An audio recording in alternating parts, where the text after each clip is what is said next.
नमस्कार विद्यार्थी मित्रांनो. कालच्या आपल्या घटकामध्ये किंवा कालच्या आपल्या लेक्चरमध्ये आपण मुघलकालीन इतिहासाची साधने, जी वाङ्मयीन साधने आणि पुराणवस्तू संशोधन विषयक साधने म्हणजे जी भौतिक साधने आहेत ती पूर्ण समजून घेतलो. आजच्या आपल्या पिरियडमध्ये आपण दुसऱ्या प्रकरणाला सुरुवात करणार आहोत आणि ते प्रकरण म्हणजे घटक क्रमांक 2 मुघल साम्राज्याची स्थापना.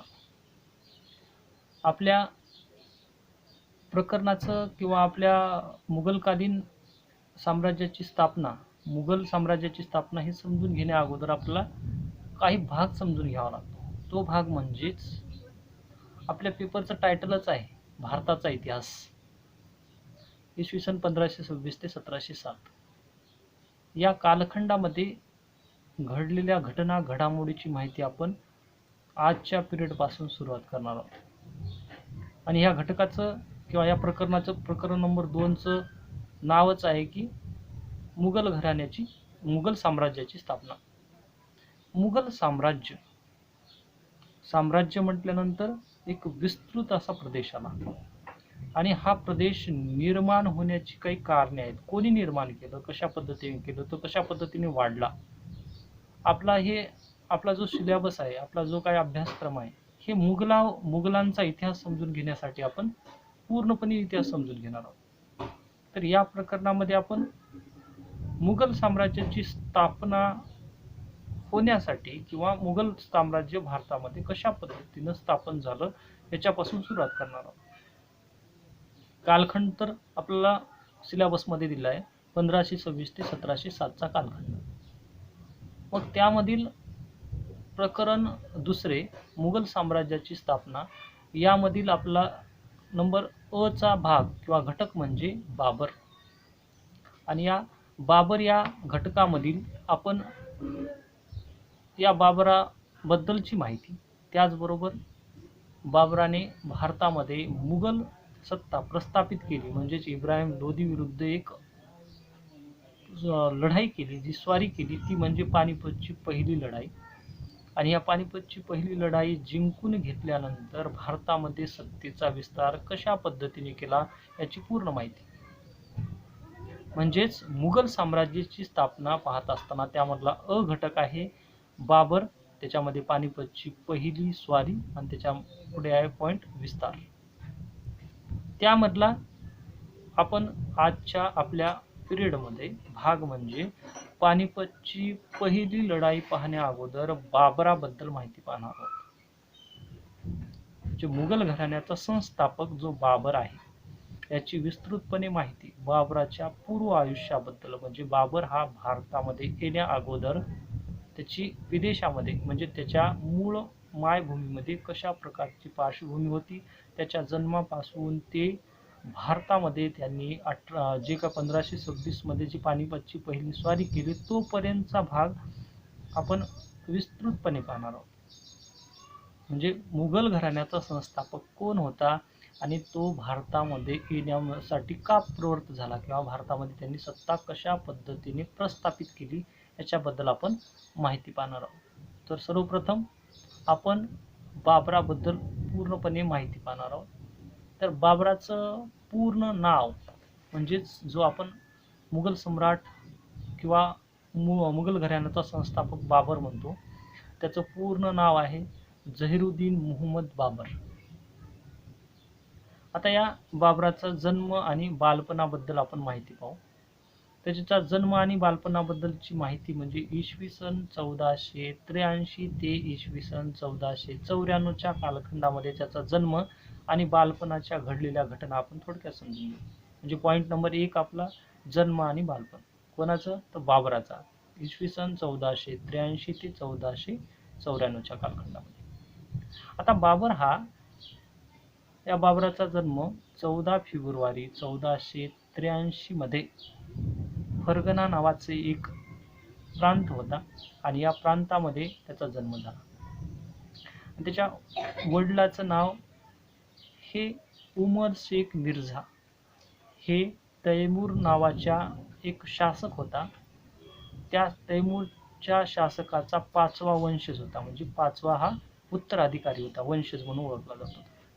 आणि आई जी होती ही चंगेल खानाच्या वंशातील 14वी वंशज, म्हणजेच आईचं नाव होतं कुतलुग निसार.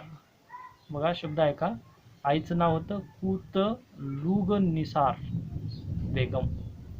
म्हणजे आई ही चंगेल खानाच्या वंशजातली 14वे वंशज म्हणून ओळखली जात होती आणि वडील हे तैमूरच्या वंशातील 5वे वंशज म्हणून ओळखले जात होते. आणि या शासकाच्या म्हणजे या दाम्पत्याच्या पोटी जन्म हा बाबराचा झाला. बाबर हा लहानपणापासून त्याला योग्य ते प्रशिक्षण मिळत गेलं.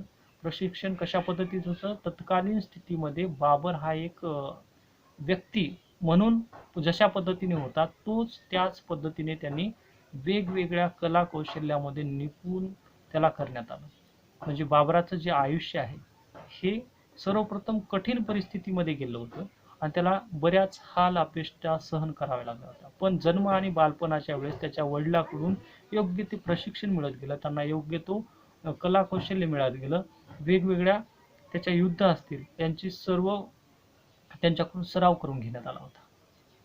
आणि अशाच परिस्थितीमध्ये बालपणाच्या आयुष्यामध्ये बाबर लहान असताना बाबर वयाने लहान असताना त्याच्या वडिलाचा म्हणजेच उमर शेख मिर्झाचा मृत्यू झाला. मृत्यू झाल्यानंतर बाबराकडे त्याच्या फरगना नावाच्या राज्याची सर्व सत्ता बाबराकडे आहे. लहान असल्यामुळं त्याला राज्यकारभार करणं जमत नव्हतं आणि त्याला विरोध करणारे बरेच जण होते. बाबर हा कुशाग्र बुद्धीचा किंवा तल्लख असा जो मुलगा होता किंवा बालक होता आणि त्यांनी त्या काळामध्ये आपल्या तुर्की असेल, फारसी असेल या भाषेवर प्रभुत्व निर्माण केलं. बाबराची मूळ भाषा जी मातृभूमी भाषा आहे ती तुर्की आहे. म्हणजे त्यांनी जो बाबरनामा हा ग्रंथ लिहा तो सुद्धा तुर्की भाषेमध्ये आहे. अशा भाषेवर त्यांनी प्रभुत्व मिळवलं. त्याचबरोबर त्यांनी तत्वज्ञान असेल, राजकारण असेल या गोष्टी समजून घेण्याचा प्रयत्न केला. म्हणजेच इसवी सन 1483 ते इसवी सन 1494च्या कालखंडामध्ये बाबराचा जन्म आणि बालपण याच्याबद्दलची माहिती आपण थोडक्यात आता पाहिली. त्याच्यानंतर नंबर 2चा आपला एक पॉइंट आहे फरगना प्रांताचा राजा. बाबराचा जन्म हा फरगना प्रांतामध्ये झाला होता आणि त्याच्या बाल्यकाळातच म्हणजे बाल आयुष्यामध्ये म्हणजे तो लहान असताना त्याच्या वडिलाचा मृत्यू झाला. आणि त्या काळामध्ये इसवी सन 1494 ते इसवी सन 1504च्या कालखंडामध्ये फरगना प्रांताचा तो शासक होता किंवा राजा होता. वडिलांकडून मिळाली जी काय जहागिरी होती त्याला मिळाली. पण या जहागिरीमध्ये किंवा या भागामध्ये अनेक राज्य होते. त्यामध्ये समरकंद, बदख्शान, खोरासान, फरगना ही ताशकंद राज्याची काही शहरे होती, ताशकंदची. त्याचबरोबर काबूलच्या राज्यामध्ये सुद्धा छोटे मोठे राज्य होते. आणि हे सर्व राज्य किंवा हे जे काही प्रदेश होता भारतामध्ये जसे 660 संस्थानिक होते तसे छोटे मोठे संस्थानिक छोटे छोटे राज्य होते. तिथे राज्य म्हणण्यापेक्षा एक शासक होते छोटे मोठे. आणि त्या शासकाचे वंशज कोण होते तर तैमूरचा वंशज आणि चंगेल खानाचे वंशज होते, म्हणजे ते राजे होते. बाबर हा अल्पवयीन लहान असल्यामुळे त्यांच्याकडे जास्त प्रमाणात अधिकार म्हणण्यापेक्षा त्यांच्याकडे युद्ध करण्याची कला असेल किंवा अन्य बाबी त्याच्याकडे नव्हत्या. अल्पायुष्य म्हणजे लहान असल्यामुळे त्याच्यावर बऱ्याच जणांनी युद्ध करण्याचं म्हणजे त्याच्या राज्यावर आक्रमण करण्याचा प्रयत्न केला.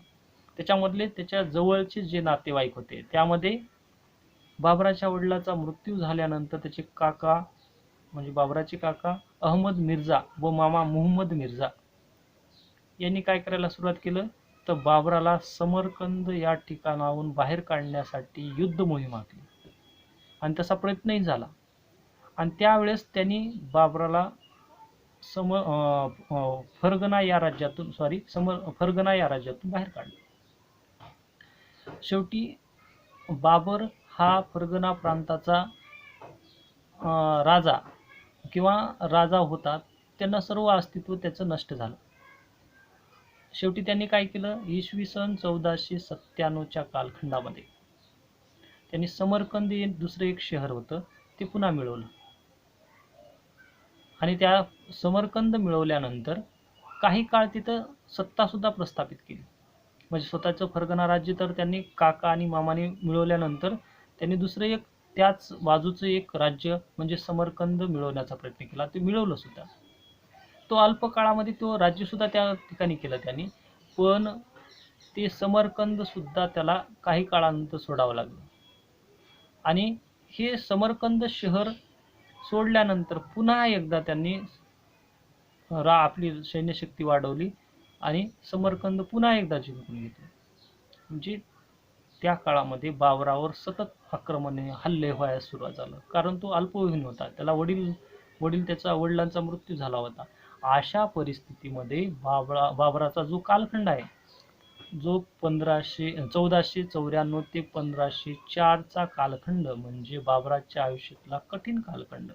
हालाकीची परिस्थिती. प्रत्येक जण त्याच्या राज्यावर आक्रमण करण्यासाठी प्रयत्नशील होता. असा तो कालखंड होता. हे नंबर 2चा पॉईंट म्हणजे फरगना प्रांताचा राजा, याबद्दल आपण माहिती पाहिली. नंबर 3चा घटक म्हणजेच पॉईंट आहे काबूलचा राजा. आता इसवी सन 1504 ते इसवी सन 1525च्या कालखंडामध्ये बाबराच्या काही घटना घडामोडी बाबराच्या आयुष्यामध्ये घडल्या, हे मी तुम्हाला सांगण्याचा प्रयत्न करत आहे. इसवी सन 1502 मध्ये बाबराचा पराभव सैबानी खान यांच्याकडून झाल्यामुळे बाबराला विविध प्रांतामध्ये भटकंतीचं आयुष्य जगावं लागत होतं. सैबानी खान म्हणजे अल्पवयीन असल्यामुळे प्रत्येक शासक हा त्याच्यावर अन्याय अत्याचार करणारा, त्यांची सत्ता हडप करून घेण्याचा प्रयत्न करणारा होता. अशा परिस्थितीमध्ये तो भटकंतीचे आयुष्य जगू लागला. आणि त्याच कालखंडामध्ये बाबराच्या अशा परिस्थितीत सैबानी खानाने खुसरू शहाचा पराभव केला. म्हणजे त्या ठिकाणचे एक छोटे मोठे संस्थानिक होते, त्यांनी एकमेकाविरुद्ध कट कारस्थान करायला सुरुवात केली. आणि या सैबानी खानाने दुसरा एक शासक होता खुसरू शहाचा पराभव केला. आणि खुसरू शहा त्या युद्धामध्ये मारला गेल्यानंतर त्याचं जे सैन्य उरलं होतं, या सर्व सैन्य बाबराकडे येऊन मिळालं. आणि ह्या सैबानी खानाने सुद्धा बाबराचाही पराभव केला होता. मग बाबराकडे सैन्य नव्हतं आणि जो शासक खुसरू शहाचे सर्व सैन्य बाबराकडे आलं. आणि बाबरानं त्या 40,000 सैन्य एकत्र करून त्या काळामध्ये काबूलच्या राज्यावर म्हणजे आपली युद्ध मोहीम आखली. आणि त्या ठिकाणी काबूल या ठिकाणी मोखीम आयक नावाचा एक व्यक्ती होता किंवा एक शासक होता, सेनानायक होता. त्याच्यावर युद्ध मोहीम आखली आणि शेवटी त्या ठिकाणचं काबूलचा शासन व्यवस्था स्वतःच्या आधिपत्याखाली घेतली. म्हणजे इसवी सन 1504 ते 1525च्या कालखंडामध्ये त्यांनी काबूलचा एक शासक म्हणून स्वतःकडे सत्ता प्रस्थापित केली. म्हणजे ज्या बाबराचा जन्म फरगना येथे झाला, ते फरगना हे राज्य त्याच्या काकामुळे आणि मामामुळे सोडावं लागलं. पुन्हा समरकंद हे राज्य सुद्धा त्याने जिंकून घेतलं, पण तरी पण त्याला सोडावं लागलं. पुन्हा त्यांनी काबूल नावाच्या एका ठिकाणी सत्ता प्रस्थापित केली आणि एक शासक बनला. आणि काबूल नंतर त्यांनी गजनी शहर, मुहम्मद गजनीचं जे शहर म्हणून ओळखलं जात होतं, जे शासक होते गजनीचे शासक, ते सुद्धा शहर त्यांनी बाबराने जिंकून घेण्याचा प्रयत्न केला. म्हणजे काबूल ही बाबराची शेवटची एक सत्ता ही कशामध्ये होती, तर त्याच्या मूळ जे ठिकाण होतं अशा ठिकाणी काबूलमध्ये सत्ता प्रस्थापित झाली. आता बाबर अल्पवयीन असून सुद्धा अशा बऱ्याच शासकावर त्यांनी विजय का मिळवला, तर बाबराची काय होतं, पुढचा पॉईंट आपण लक्षात घेऊ, बाबराची युद्ध प्रणाली. अल्पवयीन असून सुद्धा त्यांनी बऱ्याच शासकावर विजय मिळवला. त्याला बऱ्याच शासकाकडून पराभव सहन करावा लागला आणि त्याला बाहेर पडावं लागलं.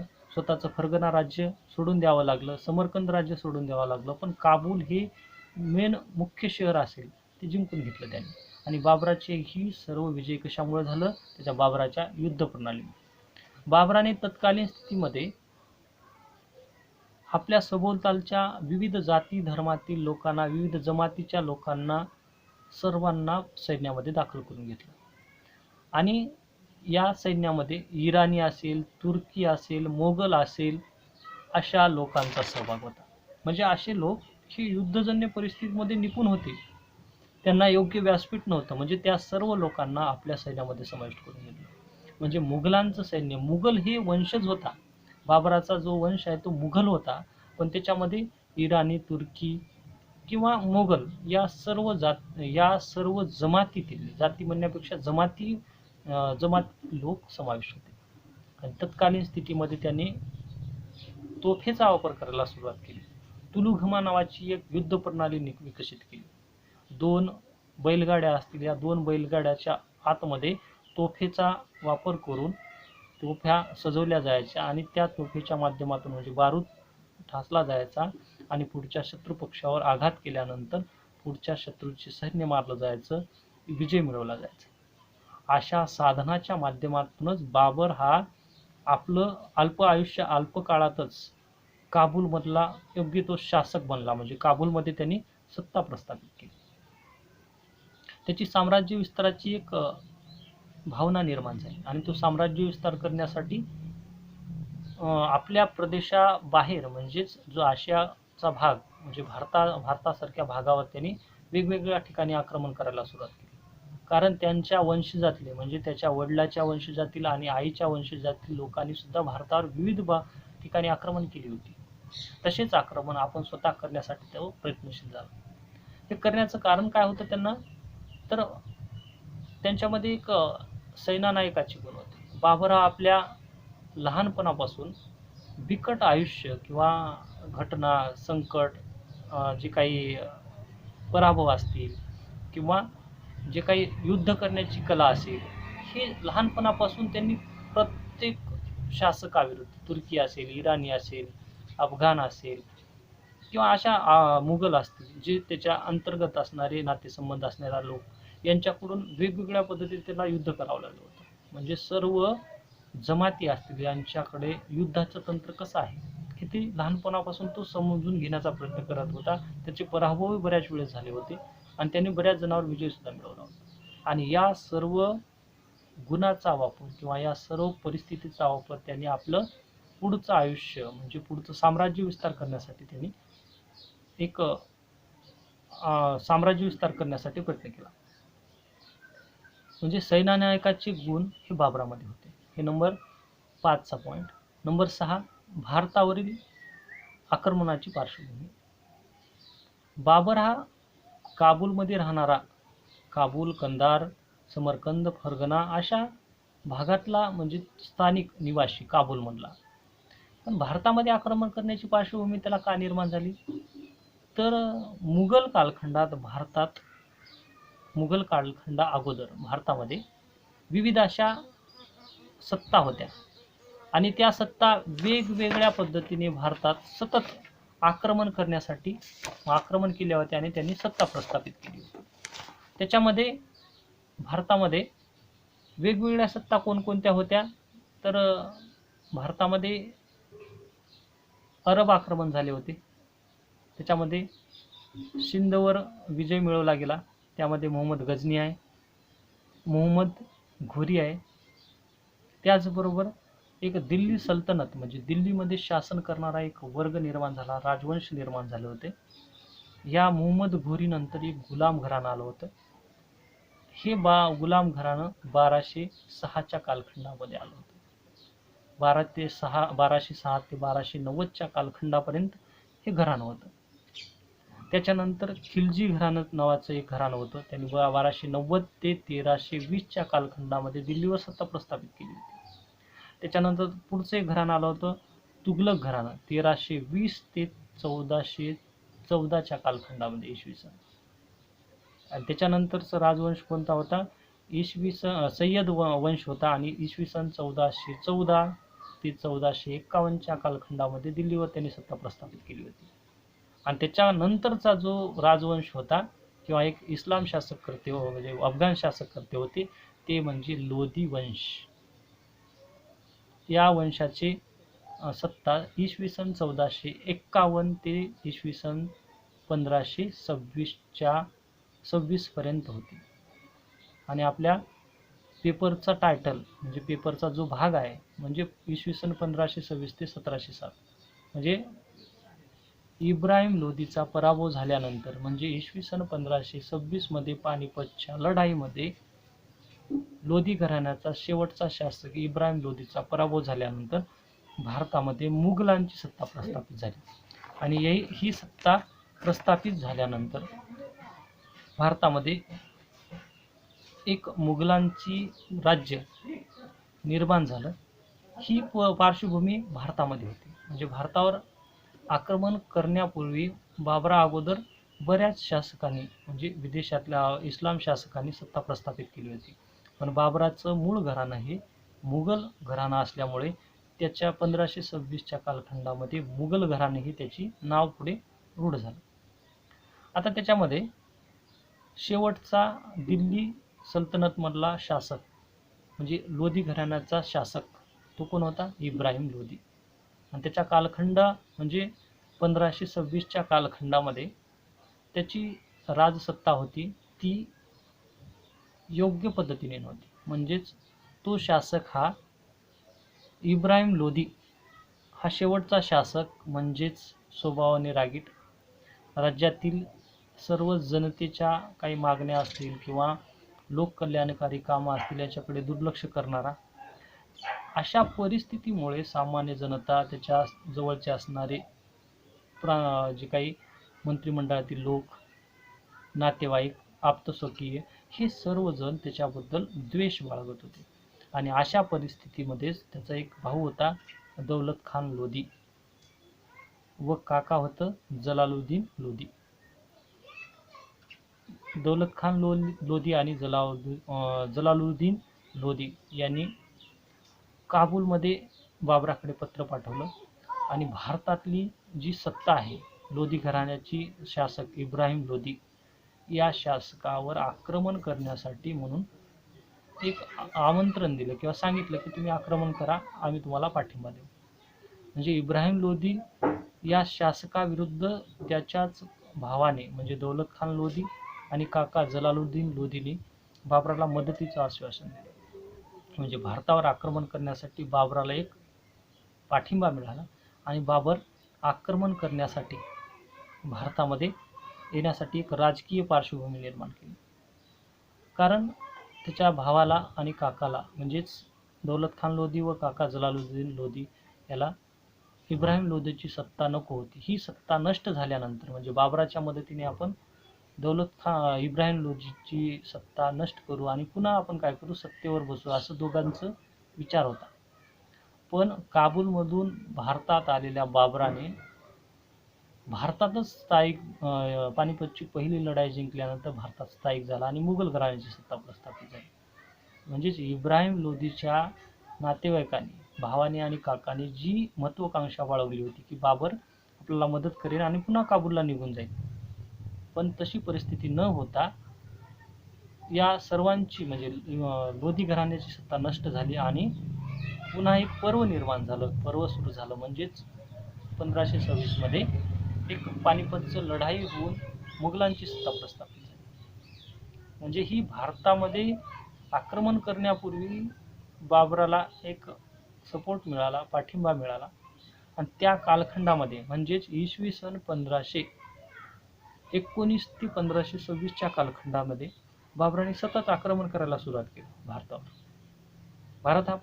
भारतावर आक्रमण बाबराने 1526 मध्ये अचानकपणे केलं नाही, तर त्यापूर्वी त्यांनी 4 वेळेस आक्रमण केलं होतं. त्याला अपयश सुद्धा आलं होतं. त्याचे अंतर्गत कारणं होते आणि बाह्य काही कारणं होते. त्याच्यामध्ये पुढचा एक आपण पॉईंट बघू, बाबराच्या भारतावर स्वाऱ्या. आता बाबराने भारतावर स्वाऱ्या करण्यासाठी सुरुवात केली, साम्राज्य विस्तार करण्यास सुरुवात केला. केव्हापासून? इसवी सन 1519 ते 1526च्या कालखंडात. या 6 वर्षाच्या कालखंडामध्ये बाबराने भारतावर 4 वेळा स्वाऱ्या केल्या. त्याने सर्वप्रथम बाबराने काय केलं, भारताच्या वायव्य प्रांत जिंकून घेण्याचा प्रयत्न केला आणि तेथील लोक जिंकून घेतला आणि परत तो काबूलकडे गेला. परंतु तो काबूलमध्ये परत गेल्यानंतर तिथल्या स्थानिक लोकांनी, वायव्येतल्या भागातील लोकांनी पुन्हा सत्ता प्रस्थापित केली म्हणजे बाबराची जी सत्ता प्रस्थापित झाली होती ती नष्ट केली. आणि त्यानंतर दुसऱ्या स्वारीच्या वेळी जो दुसरी स्वारी बाबर करण्याच्या स्थितीत होता त्यावेळेस काबूल या ठिकाणीच, म्हणजे बाबराचं जे मुख्य राज्य होतं, काबूलचं ठिकाण होतं, त्या ठिकाणी अंतर्गत वाद निर्माण झाले. म्हणजेच बंड करण्याची पार्श्वभूमी त्या त्या ठिकाणच्या सरदार सामंत असतील हे बंड करण्याचं काम करत होते. कोणाविरुद्ध? बाबराविरुद्ध. म्हणजे बाबर भारतामध्ये आल्यानंतर त्याच्या विरुद्ध पार्श्वभूमी निर्माण झाली आणि तिथली सत्ता नष्ट करण्याची पार्श्वभूमी निर्माण झाली. म्हणून त्याला दुसऱ्या स्वारीच्या वेळेस परत जावं लागलं. आणि तिसऱ्या बाबराने पुन्हा तिसऱ्या वेळेस भारतातल्या बराचसा भाग जिंकून घेतला. त्यावेळेस सुद्धा तिसरी स्वारी करत असताना सुद्धा त्यावेळेस सुद्धा काबूलमध्ये तशीच परिस्थिती निर्माण झाली की बाबराला पुन्हा अर्धवट युद्ध सोडून परत जावं लागलं. म्हणजे 3 वेळेस बाबर इसवी सन 1519 ते 26च्या कालखंडामध्ये, म्हणजे 4 जे युद्ध झाले 6 वर्षाच्या कालखंडामध्ये 3 वेळेस त्याला अपयश आलं. एक वेळेस यश आलं, 2 वेळेस अंतर्गत आपल्या राज्यामध्ये वाद तंटे किंवा विद्रोहाची परिस्थिती निर्माण झाल्यामुळे पुन्हा जावं लागलं.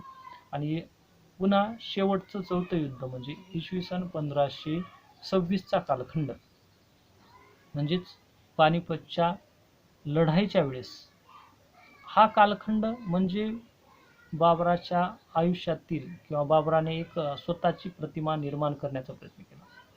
त्याने काय केलं, दौलत खान लोधी आणि जो जलालुद्दीन लोधी यांच्या मदतीने भारतावर आक्रमण करण्याचा प्रयत्न केला. 3 वेळेस अपयश आल्यानंतर 4थ्या वेळेस जे भारतामध्ये पानिपतच्या लढाईच्या वेळेस त्याने विजय मिळवला आणि खऱ्या अर्थाने भारतामध्ये सत्ता प्रस्थापित झाली. आता ही सत्ता प्रस्थापित झाली. बाबराबद्दल आपण थोडक्यात माहिती बघत आहोत. पानिपतच्या पहिल्या लढाईबद्दल आपण माहिती तर पूर्णपणे पाहणार आहोत, पण आपण बाबराबद्दल माहिती पाहत आहोत. तर हिंदुस्थानात म्हणजे भारतामध्ये बाबर स्वारी करण्याची काय कारणे होती? बाबर भारतात स्वारी करण्यासाठी काय येत होता? त्याची कारणं होतं मध्य आशियात त्याला अपयश आलं होतं. मध्य आशियामध्ये ज्याचं फरगना स्वतःचं राज्य होतं, काकामुळं आणि मामामुळं त्याला सोडावं लागलं. फरगना झाल्यानंतर समरकंद सुद्धा राज्य त्याला सोडावं लागलं. काबूलमध्ये अस्थिर परिस्थिती निर्माण झाली होती. कशा पद्धतीने भारतावर जर आक्रमण करत असताना काबूलमध्ये बंड निर्माण होत होते. अशा परिस्थितीमध्ये त्यांना मध्य आशियात अपयश आलं होतं. त्याची सत्ता दीर्घकाळ म्हणजे ठामपणे टिकून राहील असं त्याला शाश्वती नव्हती. अशा कठीण परिस्थितीमध्ये त्यांनी स्वतःचं एक राज्य किंवा साम्राज्य विस्तार करावा यासाठी वाटचाल सुरू केली. आणि हिंदुस्थान हा देश म्हणजे भारतामध्ये आर्थिक सुबकता आहे, साम्राज्य विस्तार करता येतो आणि भारतामध्ये साम्राज्य विस्तार करण्यासाठी चांगला भाग आहे. अशा पद्धतीमुळे मध्य आशियात अपयश आल्यामुळे भारताकडे तो राज्य करण्यासाठी किंवा साम्राज्य विस्तार करण्यासाठी येऊ लागला. आणि त्याला मदत कोणाची मिळाली तर इब्राहिम लोधीचा जे भाऊ आणि काका होते, जलालुद्दीन लोधी काका आणि दौलत खान लोधी हे भाऊ, ह्या दोघांनी मदत केली.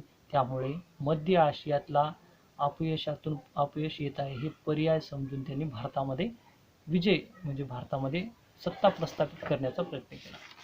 त्याच्यानंतर हिंदुस्थान संपत्तीचं आकर्षण होतं. म्हणजे भारतामध्ये 8व्या शतकापासून विविध इस्लाम शासकर्त्यांनी, त्याच्यामध्ये मोहम्मद गझनी असेल, मोहम्मद घुरी असेल, यांनी भारतावर आक्रमण करायला सुरुवात केलं होतं. कशामुळं? भारतामध्ये संपत्ती होती, सोने नाणे किंवा जे काही पदार्थ असतील किंवा वेगवेगळ्या वस्तू असतील हे भारतामध्ये होते. भारतामध्ये तत्कालीन स्थितीमध्ये मोहम्मद बिन कासिम असेल, मोहम्मद गझनी असेल, चंगेल खान असेल, तैमूरलंग असेल, अशा लोकांनी भारतावर वेळोवेळी आक्रमण केले त्याच्या कार्यकाळामध्ये. बाबरालाही त्याच्या आपल्या वाडवडिलांनी किंवा आपल्या वंशजांनी जसे आक्रमण केले तशाच पद्धतीने भारतावर आक्रमण करावं आणि भारतातली संपत्ती मिळवावी, भारतामध्ये राज्य विस्तार करावा, इस्लाम सत्ता वाढवावी, अशा प्रकारची पार्श्वभूमी बाबराकडे होती. म्हणजे संपत्ती जमा करणे, त्याचबरोबर इस्लाम धर्माचा विस्तार करावा यासाठी बाबरानं आपल्या वाडवडिलाकडून किंवा आपल्या भागातल्या ज्या राजसत्तेने भारतावर आक्रमण केले तशीच आपण सुद्धा करावं अशी महत्वाकांक्षा होती. त्याचबरोबर धर्मप्रसाराची ओढ होती. भारतामध्ये हिंदू धर्म म्हणजे हिंदू मूर्तीपूजा मानणारा आणि तत्कालीन स्थितीमध्ये मोहम्मद पैगंबरानंतर भारतामध्ये खलिफाची पार्श्वभूमी निर्माण झाली म्हणजे धर्मगुरू, आणि त्यांनी जगामध्ये सर्व दूर काय करा इस्लाम शासक किंवा इस्लाम सत्ता पसरण्यासाठी त्यांनी प्रोत्साहन दिलं. कोणाला? तर त्या ठिकाणच्या शासकाला, गजनीच्या शासकाला, अशा शासकांना किंवा काबूल, कंदार या ठिकाणच्या शासकांना सांगितलं की जगामध्ये सर्वदूर इस्लाम शासक म्हणजे इस्लामाचा धर्म म्हणजे मुस्लिम धर्म वाढवण्यासाठी तुम्ही काय करा, प्रयत्न करा. पण त्यांनी आपल्या तलवारीच्या बळावर त्यांनी भारत असेल किंवा अन्य भागामध्ये इस्लाम शासक म्हणजे सत्ता वाढवायलाही सुरुवात केली. त्याचबरोबर त्या ठिकाणी आक्रमण केलं, राजसत्ता निर्माण केली, त्या ठिकाणच्या लोकांच्या कत्तली घडून आणायला सुरुवात केल्या होत्या. तशाच प्रकारची पार्श्वभूमी म्हणजे बाबराने सुद्धा धर्मप्रसार करण्यासाठी काय केलं होतं, तर भारतामध्ये आक्रमण करायला सुरू केलं. म्हणजे हिंदुस्थानामध्ये आक्रमण करण्याची बाबराची कारणे आहेत. नंबर 4चं कारण आहे बाबराचे लष्करी सामर्थ्य.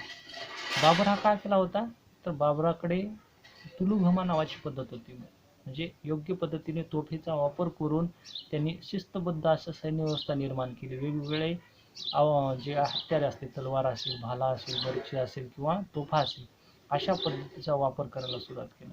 आणि या साधनाच्या माध्यमातून त्यांनी बऱ्याच ठिकाणी विजय मिळवला होता. तसाच विजय भारतात मिळवावा यासाठी लष्कर म्हणजे आपलं काय लष्कराचं प्रदर्शन, आपल्या सैन्याचं प्रदर्शन करून जगावर प्रभुत्व निर्माण करण्याची जशी महत्त्वाकांक्षा असतो त्याच पद्धतीची महत्त्वाकांक्षा बाबराने आपल्या लष्कराच्या सैन्य शक्तीच्या बळावर भारतावर विजय मिळवण्यासाठी म्हणजे हिंदुस्थानावर विजय मिळवण्यासाठी तो भारताकडे वळला.